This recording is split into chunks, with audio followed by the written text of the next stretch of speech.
It goes hand in hand with understanding where is it that security can help you actually succeed more with your product. Except for specific products that are very security sensitive, security is probably not a core component of your product market fit. People expect the product to be secure, but they don't necessarily buy it because it's secure once it's above a certain bar. Other products, that again, sometimes you deal with very sensitive things and that's not the case. But for all products, I think the notion of being trustworthy, of demonstrating that you are trustworthy, that you will protect their data, that you will protect your customers is increasingly important. Hi, you're listening to The Secure Developer. It's part of the DevSecOn community, a platform for developers, operators, and security people to share their views and practices on DevSecOps, Dev and Sec collaboration, cloud security, and more. Check out devsecon.com to join the community and find other great resources. This podcast is sponsored by Snyk. Snyk's developer security platform helps developers build secure applications without slowing down, fixing vulnerabilities in code, open source, containers, and infrastructure as code. To learn more, visit snyk.io/TSD. That's SNYK.io/TSD. On today's episode, Guy Pajani, founder of Snyk, talks to Peter Oehlert, Chief Security Officer at Highspot. Peter leads Highspot's trust strategy, ensuring their customer security. He combines a passion for trustworthy computing with a deep technical expertise honed through more than 15 years of working with some of the largest technology, telecom, and financial companies on their information security practices. Peter's most recently led security engineering for publicly traded Smartsheet, and prior to that, helped lead product security at Facebook. Early in his career, he was vice president of leading security consultancy, ISEC Partners, and worked at Microsoft during the company's formation of the Trustworthy Computing Initiative. We hope you enjoyed their conversation, and don't forget to leave us a review on iTunes if you enjoyed today's episode. Hello, everyone. Welcome back to The Secure Developer. Thanks for tuning back in. Today, we have the pleasure of having a repeat guest with us on the show, which is always fun as we can talk a little bit about what has changed, in between the episodes. And that's Peter Oehlert, who is the Chief Security Officer at Highspot and was previously head of product security at Smartsheet at the previous episodes. Peter, thanks for coming on to the show again. Guy, thanks a lot for having me. I really appreciate the invitation, and I'm glad to be here. I'm talking to you today.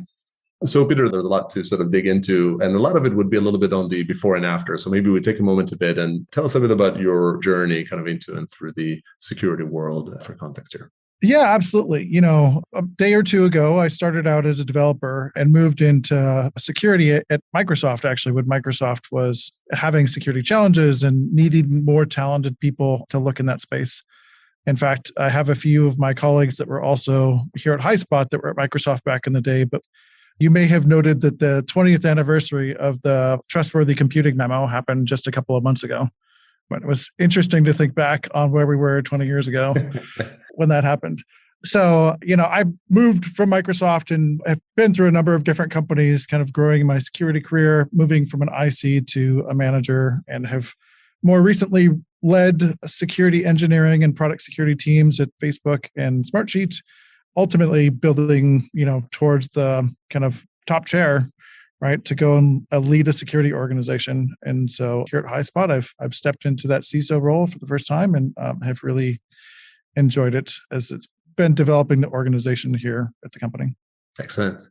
So just a little bit for context for people, can you tell us a word about maybe Smartsheet and Highspot? Like what do those businesses do?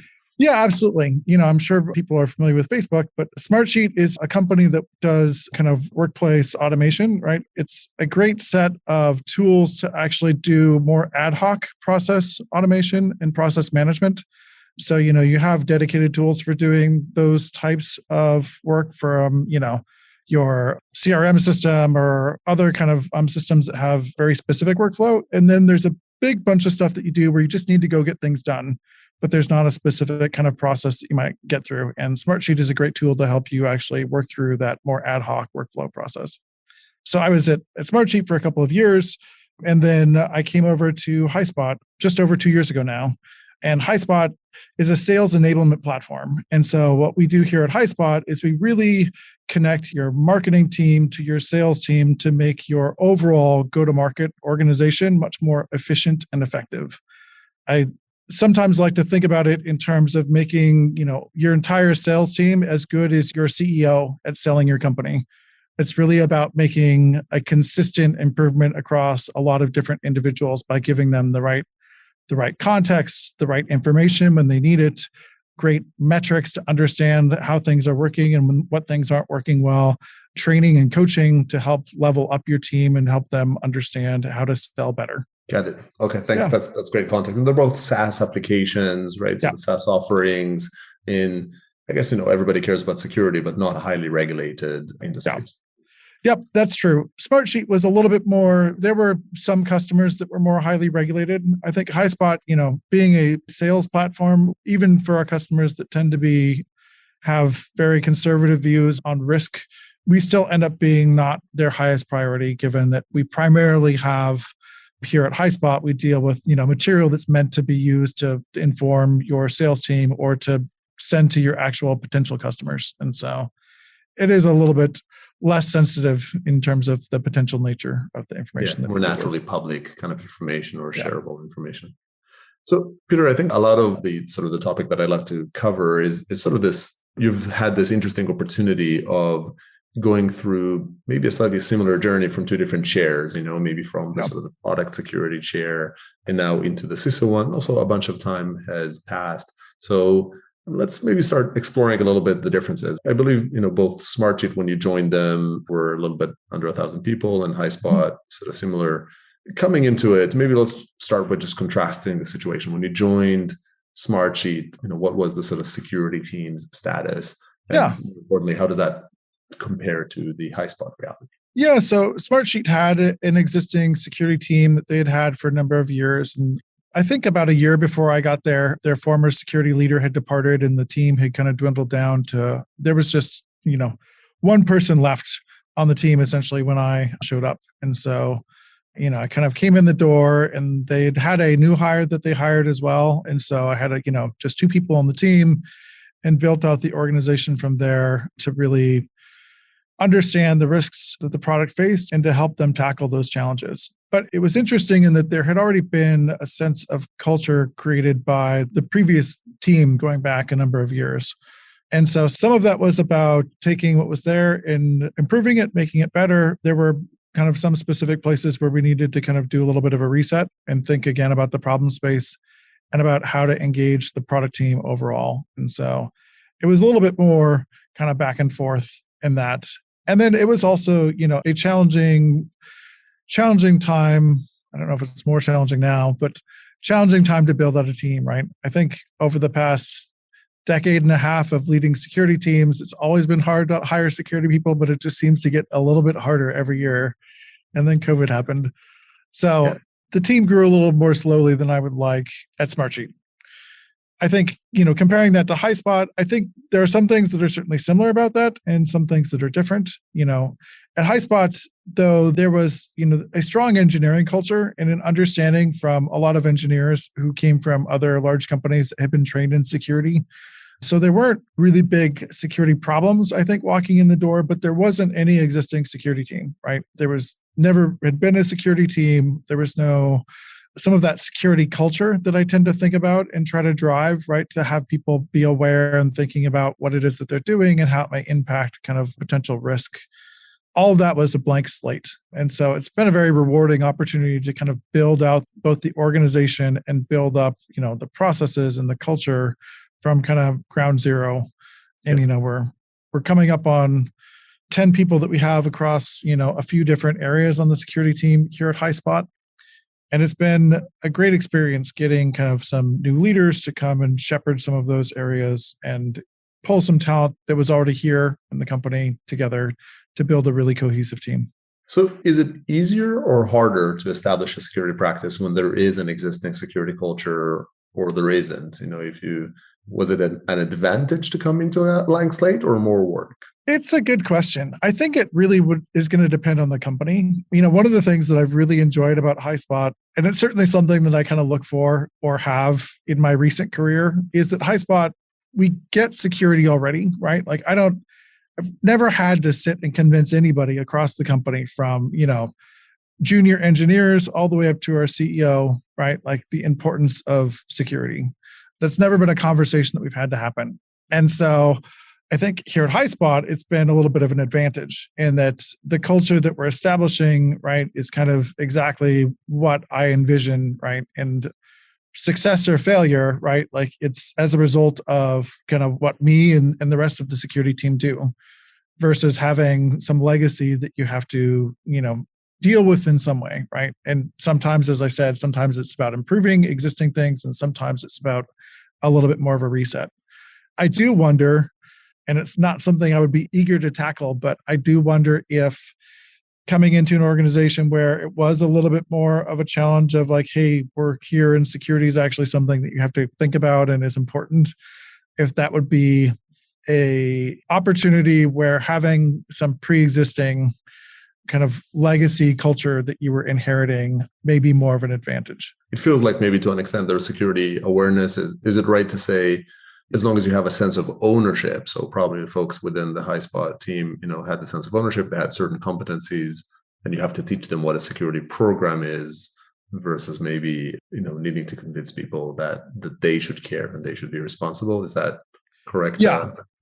I think that's the good way to think about it. I think, the conversation that I've had over and over again at Highspot has really been about, hey, we know that this is important, but we don't quite know how it's important or what we should do as a result. And that's it's a much more fun conversation to have, right? To go talk about the details of how to deal with a particular risk or address, a kind of code defect or what frameworks might be available than it is to argue about why security is important at the top level. And so, the folks here know that it's important and they look to me and the rest of the team to provide guidance on how to be kind of highly effective in managing that risk.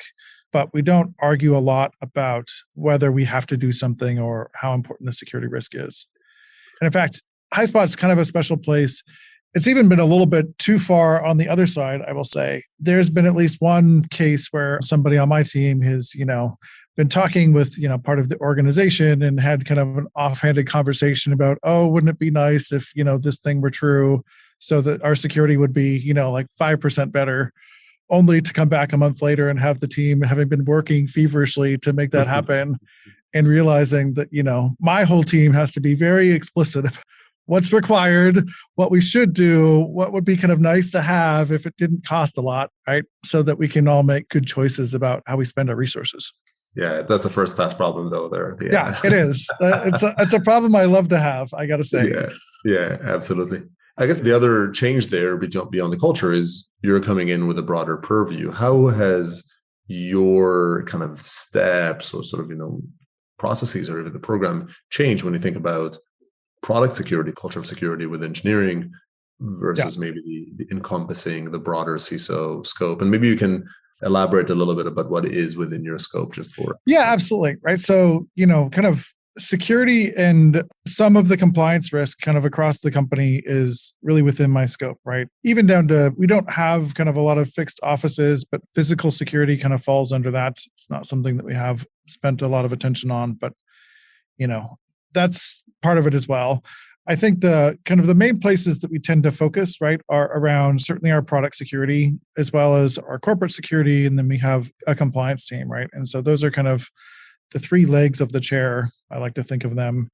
And it's really about not just helping the product and kind of dealing with all the places that our customer data gets to, but also from a business side, all of the things that our go-to-market team is doing, our G&A teams have lots of processes and sensitive data around employees and people that we have to protect. And so helping manage the systems that we use across all of those things and protect, our people, our data, our processes, et cetera. I think one of the things that has certainly been true as I've moved into this new role, it's been a little bit of a change in the way I think about driving the organization. I think at Smartsheet, I spent a lot of time working on developing the kind of culture of security within the product team. And here at Highspot, it's been a little bit more of my time is focused on building the security organization that's going to go then focus on building the right culture across the rest of the company. I had the great luck to find just a really amazing director of product security to take essentially my old role. And he's done a fantastic job of really shaping the conversations that we have with our product team here. But he and I talk, a lot about kind of the cultural context that we're trying to espouse. And I've been really grateful to have somebody that I can trust and rely on to do things in a similar fashion that I would approach them. The move from being kind of closer or frontline manager to maybe like second line manager, I don't know if there's another layer there, is always a bit of a challenge. What has been kind of hardest to let go of, specifically to your old realm of product security? Yeah, it's a good question. All of it is stuff that I enjoy, right? Like the thing about my role is I get a lot of visibility and context kind of across the company, and I help, kind of the top level navigation of managing risk. But there's so much about various parts of security that I really enjoy that I miss because I don't get as much opportunity to do that. I will say that it is one of the benefits of growing a team from scratch, though, is that when you start, of course, there was no one on the team, right? I did get a little bit of time to go back and do some of the things that I now don't really have time to do anymore. But I don't know that I can point to one thing, right? Like I enjoy so much about kind of the product security space and about helping with infrastructure and helping with design and threat modeling and just, yeah, it's all fantastic. That's awesome. That's sort of great to hear. And it's a fair point on sort of growing the team, to an extent in your image, but also kind of having been sort of involved throughout. So you have a certain depth in the materials. So one of the key topics that you mentioned last time in our conversation, which was about 3 years ago now, was on threat modeling, and the importance of it for developers. When you think more broadly now, sort of as a CISO, you think about the organization, how do you kind of threat model, your profile of the company? Does it change your purview on what's important? Does product security kind of come back to the forefront, kind of giving the nature of the product, the nature of the company? How do you think about modeling for the threats in the broader scope? It's a great question, right? Like I think we talked about, last time, one of the things that I've thought about threat modeling, since the early days at kind of Microsoft, when Microsoft was first trying to roll it out, right? Is like I saw a lot of people kind of being dogmatic, right? And I think even in our last conversation, I maybe said, you can call it a security design review or you can call it a threat model. And sometimes people might have a almost Pavlovian response to the threat modeling idea. Yeah.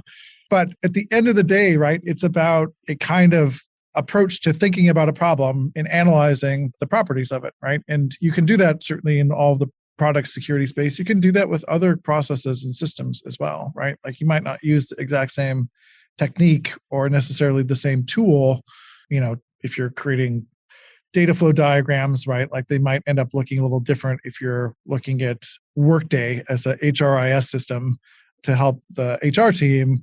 But that type of understanding of what is the information that you're actually protecting and how does it move through these different components, right? And in outside of the product security realm and kind of the corporate security realm, there's also a lot of stuff that goes through processes that are a little more ad hoc, right? Like content might be downloaded to somebody's machine, right? Like even stuff could still be printed out, right? And managed on paper copies, right? And so it changes a little bit of how the information moves around and the different kinds of places that it might be stored. But I think the approach is still a solid way to analyze and understand what a risk might look like for one of those things.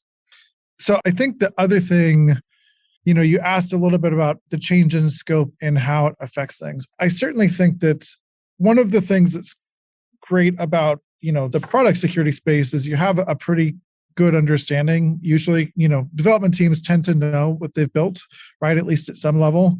Now you can have the problem that you have so many different development teams that you have, other problems kind of tracking and managing it. But I think on the corporate side, like looking at the rest of the business, there's a little bit less definition in some of the processes, and there's a little bit more involvement of people kind of making decisions, which can make understanding what might be happening a little bit more challenging. A great example, right, of this actually happened, here a few months ago. It turned out that we had kind of, a process flow that was embedded in a set of software, right, that people were expecting, to go from A to B to C to D. And it turned out that all of the people that were using the software ended up, having somebody in the early days just ended up doing it differently. And so part of the IT team that was building the automation to go from A to B to C to D didn't understand that the people that were actually doing the process were doing it by going, B to C to A to D. And I see that more in kind of the broader business cases, is that the people tend to play a bigger role. And so the way that you think about the problem has to incorporate that in some fashion. About the challenge being people are less familiar, they're sort of working through the process a little bit more kind of blindly or methodically, or following kind of the dictated set of steps versus a true understanding of what's involved. Yeah. And so when I look at kind of, the idea of threat modeling, I think that that's one of the things that I think is a little bit more challenging on the corporate side, is that, when we're talking to a product team, you're building a product, and that product is kind of the thing that does all the stuff almost end to end. And sometimes you have some manual processes around, some back end workflow or something, but even the manual processes tend to be pretty, rigorously dictated. And engineers just think that way, right? But when you work with other folks across other parts of the business, you don't have people that think that way. And you tend to have a lot more ad hoc kind of workflows where people, make choices. And so the way that you look at those data flows has to incorporate some of that, the human factor in a much bigger way. Yeah, interesting. We had Adrian Ludwig on the show at some point, who is the now Chief Trust Officer at Atlassian. And he made a comment that stayed with me around how we keep talking about enterprise security grade, when really the right threshold is consumer security grade, in which we don't assume people to be sort of smarter than the system. So it's interesting to think about whether those systems, to an extent, like how you're optimizing for these people who are maybe a little bit less savvy in what they're doing, shouldn't actually be applied back to the product and developer approach. Yeah. I agree with that sentiment, right? Like the people are often kind of the more challenging aspect of any of these systems, right? And it just ends up being that, across the corporate side, there's a lot more people that are a lot more responsible for making a lot more choices. Yeah. And when you're approaching these other spaces, you come from product security, you're now, faced with handling corporate security related issues and physical security for that matter. Do you find you're anchoring in product security practices? Or is it better to sort of go and kind of learn the state of the art in the IT sec space and go over that? What do you find more effective? Yeah, it's a good question. I think that, I don't know that the jury has come back on that one totally. I do tend to, apply the techniques and methods that I have built and grown over my career, which, as you say, right, comes from kind of the software world more than, helping companies all up. But I have also been spending some time learning and understanding a little bit more about, how an IT team at a big company that doesn't do software might approach some things, to understand a little bit better, especially just building some empathy for our IT partners and how they approach problems very differently from, I would say, our product partners. But I do still, I think, tend to think about it from a software kind of product security perspective, even if I do some translating to help engage with other partners who may be less familiar with some of those concepts. Yeah. I mean, it's interesting. I find I'm a bit of a firm believer in the sort of softwareizing the world type view. And you definitely see IT teams being increasingly development teams, right? You're seeing a lot of these, Workday and Salesforce and any of these sort of IT systems becoming more software driven themselves, trying to embrace sort of software development processes around how they are configured. So it's interesting to think what's the sort of the cross-pollination eventually. We definitely have seen that with cloud, right? That has turned a lot of IT infrastructure into effectively software. Yeah. And it is actually, one of the key challenges, I think, in my role is I think a lot of people that are leading security teams across lots of different kinds of businesses is dealing with the cloud, right? Like Highspot is kind of, I describe it as a cloud native company, right? Like it was started in 2012. The first product was built and launched in AWS. Pretty much all of our internal systems, right, are cloud services. We run very little infrastructure or kind of on-prem versions of anything ourselves. And so when I look across systems that aren't, devices, whether they be, laptops or tablets or phones or anything else that are issued to people, right? We here at Highspot really lack the, server, IDF, colo dimension almost entirely. And it's all about, what's going on with the many, many different cloud services that we have, and the more that, are coming up kind of every day. Yeah, interesting. So shifting gears a little bit, you've kind of moved from this product security to CISO reality. What was the sort of the biggest surprise, or like something you thought you knew, but coming into the role you didn't? And maybe I'll kind of bundle in a related question, which is, what do you wish you knew, or could have prepared for coming into the role?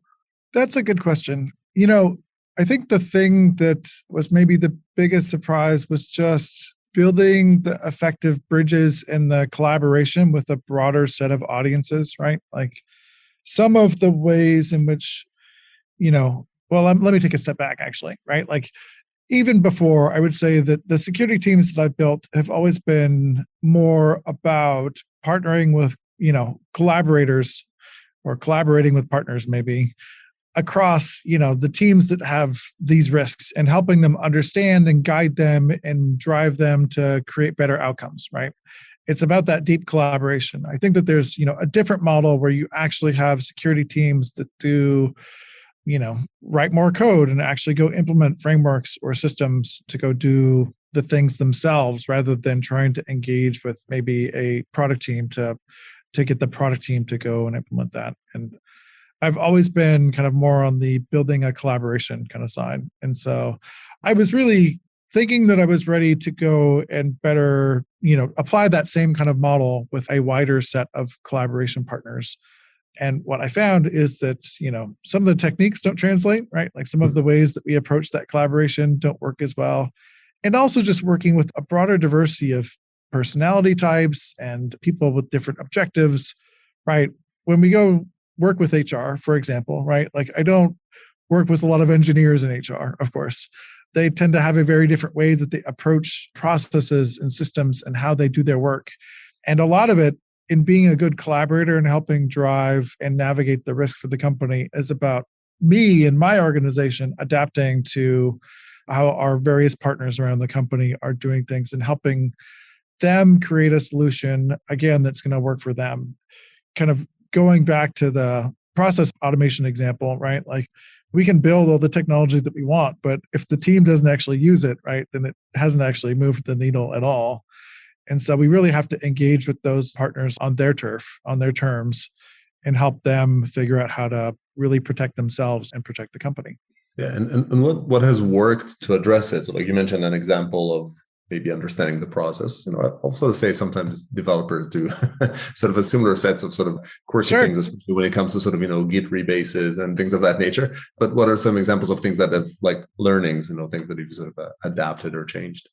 Yeah, so I think one of the things is really just making sure that we are doing good, solid, and really open conversations about what it is that we're trying to achieve and how it is that we're going about that. And honestly, it's been a unique challenge, I think, in my career, having started at a company post kind of COVID lockdown and having not met so many of my coworkers for such a long period of time, right? Like it was a whole year before I sat down and met a bunch of folks that were in senior leadership positions that I Zoom with all the time, but actually seeing them in person took a really long time. And so I would say that it's been harder, right, to have that kind of open dialogue in a way that everybody kind of can understand each other effectively. But I think really starting with that question of what is it that you're trying to do and what is it that I'm trying to do and how are we going about that? Because I find that type of understanding builds the empathy for the teams to be better collaborators when they're working on something. And so I've come back to kind of these more human-based skills about how to partner with these different organizations and how to drive kind of effective processes as a result of the partnering with the people, not with the organization.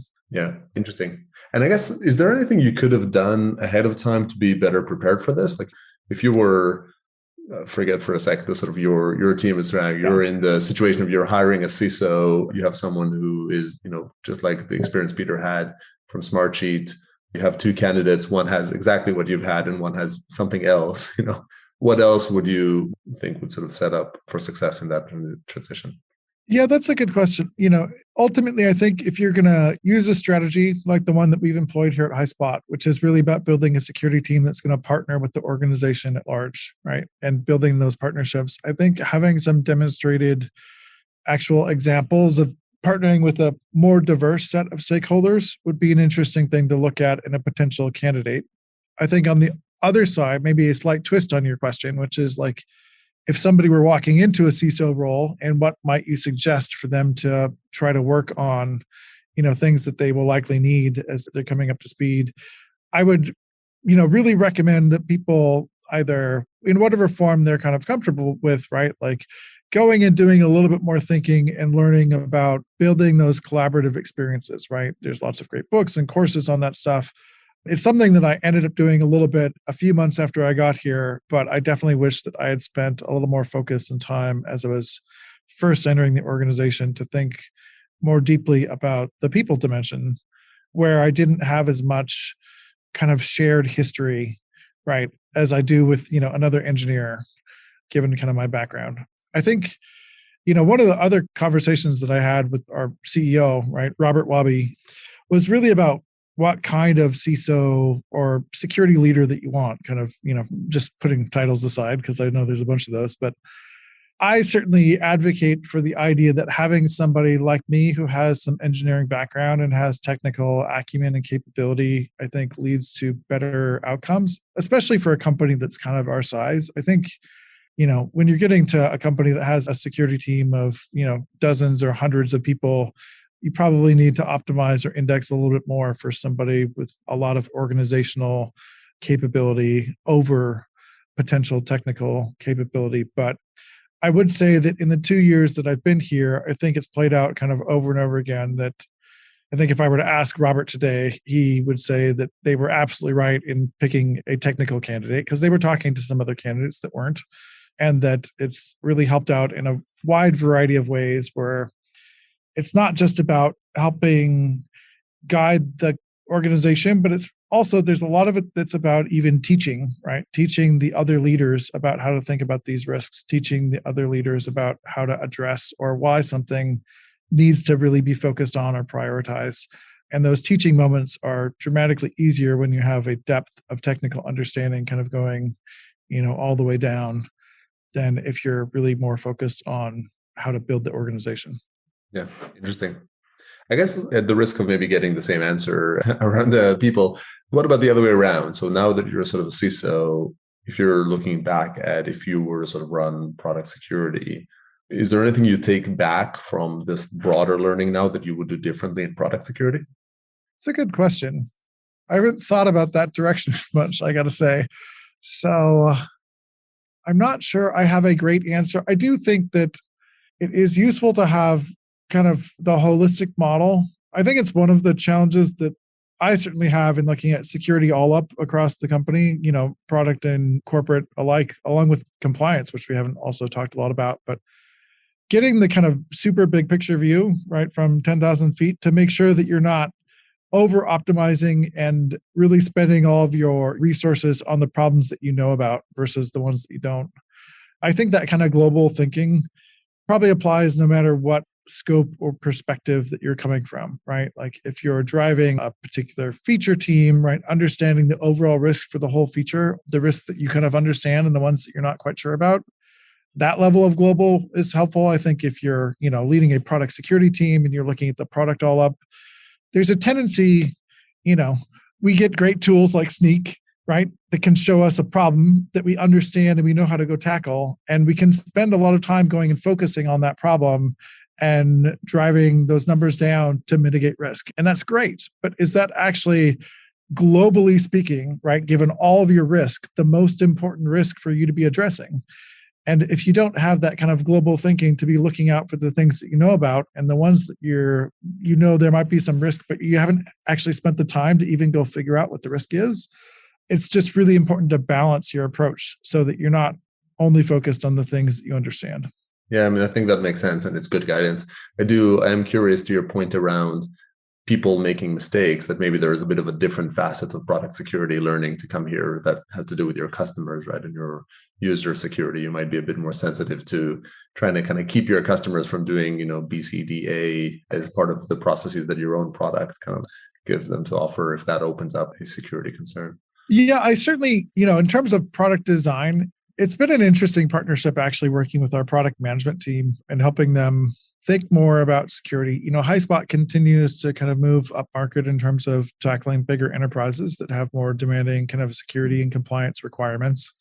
And so really helping the product management team, partnering with them to help them understand and have empathy for the customer's requirements around, like when an IT team vets Highspot, right? What are they thinking about and what are the types of controls that they want to have? And when we're building features, that somebody has to make a security choice, right? Like, what's the value in having the end user make that choice versus making kind of a good choice on their behalf, and really thinking deeply about those problems. I certainly see that there's a connection to kind of some of what I've been working on in terms of collaborating with different folks. But I would also say that I think that even before, I came into this role and had some of the, challenges of working with other teams that work very differently than a product team, I think that I spent a lot of time focused on how, end users are going to do things. And honestly, I think some of that goes back to, Facebook, right? With such a massive company that impacted so many people for so much time on an ongoing basis, there was a lot of focus in, the years that I was there on making sure that everybody from, developers to end users to partners, right? Like could, as they say, fall into the pit of success, right? Like we wanted to make sure that whenever possible, the best choices were made, and that, if you just did the normal thing, you would be on the happy path. And if you did the abnormal thing, then somebody would get notified so that they can help you make sure you stay on the happy path. Oh, that's awesome. I haven't heard the pit of success, but it sounds similar to the paved road and the secure by default and the sort of making security easy. I'm trying to remember who it is. There's somebody from Microsoft it was one of the Visual Studio teams, years ago, that would always talk about falling into the pit of success. Yeah, that's a good phrase for it. Yeah. Maybe one more question before we kind of close off with the typical closing. What would you say when you look at the industry? So 3 years have passed, fine, you're also in the CISO seat versus product security. But when you look at concerns, even still within the product security realm from 3 years ago to today, has any of that kind of increased or decreased in your mind?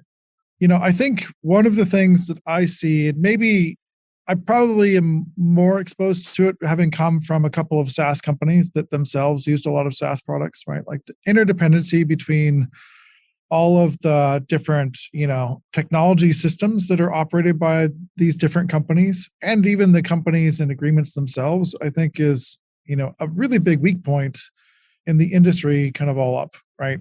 And the connections are definitely a place that can be attacked. I think if we look at, and I'm blanking on the name of the hacker group, right? But Okta and Microsoft were both recently breached to some degree, and they were attacked through their suppliers, right? They were attacked through their supply chain, and not in terms of dependencies, but actually through the systems and processes that their suppliers use to work with them.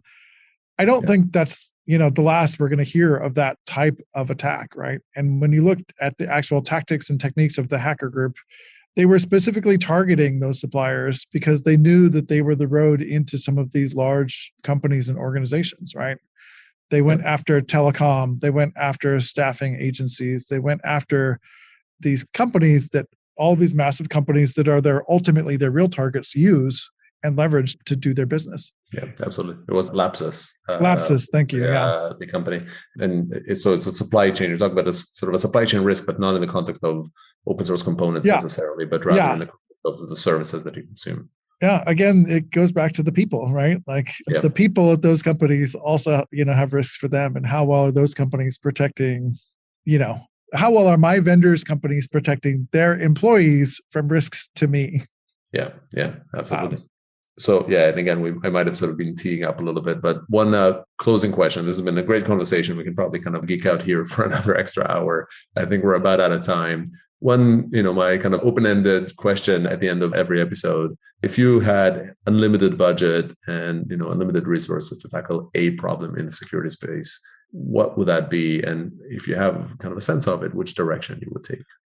Yeah, it's a good question, right? I do look at these interdependencies more and more, right? Like the problem that I just talked about from the Lapsus group, I think is a problem that we're going to have to grapple with in some meaningful way, more than, the vendor security review process that we all go through as we trade back these forms, of 300 questions about, do you do this and that, right? Like, I think another one that I think about in that space a little bit, I don't remember who it was on Twitter, noted, during when it was discovered that Zoom's encryption, right, a couple of years ago wasn't up to snuff, right? The question was, we have all of these massive companies that are using Zoom, like whose vendor security review caught this vulnerability, right? The answer is none. There was no vendor security risk management program that I think effectively identified that kind of a risk in a company, and yet it still has a tremendous impact. And so thinking about how do we build these interconnected dependencies, all of these systems, across companies in a way that we can understand what the risk is and deal effectively with it and mitigate it, I think is a real challenge that we're all as an industry going to have to tackle, because this is definitely the direction that everybody is moving. I think, in terms of how I might approach it, it's a really good question, right? Like, I think it's a hard nut to crack because it's predicated a little bit on information asymmetry, right? And of course, your vendor doesn't necessarily want you to know about all of the risks that they have, even though, for you as a consumer of that system, like you need to be able to understand those risks and factor them into how you're managing risk overall. And so I think the information asymmetry piece is one of the hardest pieces to deal with. And I think that almost is what you have to tackle a little bit more directly, either through some kind of mandate or building enough clout behind some type of movement that will actually, get companies to go do this thing, that's to share information about these risks in a way that's meaningful, that maybe they don't always see as in line with their best outcome.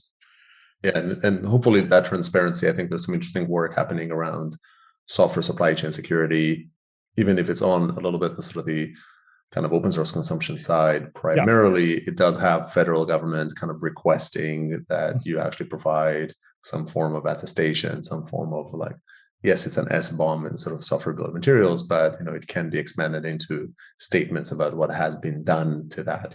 Has it been vetted? Has it been secured? Which I'm sure compliance would always. You can always check the box without doing the security, but hopefully it drives at least some transparency in the process. I see some companies, right? Like, I think if you think about Snyk, right? Like, I love Snyk a lot, right? It's a fantastic product. It does a great job of looking at, your libraries and dependencies, identifying open source and everything else, right? Like, I guess the question is, where's the Snyk for service endpoints, right? Like, where's the tool that will show me, given the 30 web services that we call, right? Like, which ones are kind of problematic. And then, the version past that is like, okay, forget web services and, kind of software talking to software. What about, companies talking to companies? And so, there's some stuff like security scorecard, which I'm not a huge fan of, I would say, but I think that they're trying to understand a little bit about how to measure or understand risk of a given kind of organization. And that's at the heart of what we need to solve as an industry. Yeah. Like an important problem to solve. So definitely a great one. Peter, thanks for coming on. Great insights from your journey. Thanks for sharing here. Yeah, absolutely. Thanks a lot, Guy. And thanks everybody for tuning in. And I hope you join us for the next one. Thanks for listening to The Secure Developer. That's all we have time for today. To find additional episodes and full transcriptions, visit thesecuredeveloper.com. If you'd like to be a guest on the show or get involved in the community, find us on Twitter at @DevSecCon. Don't forget to leave us a review on iTunes if you enjoyed today's episode. Bye for now.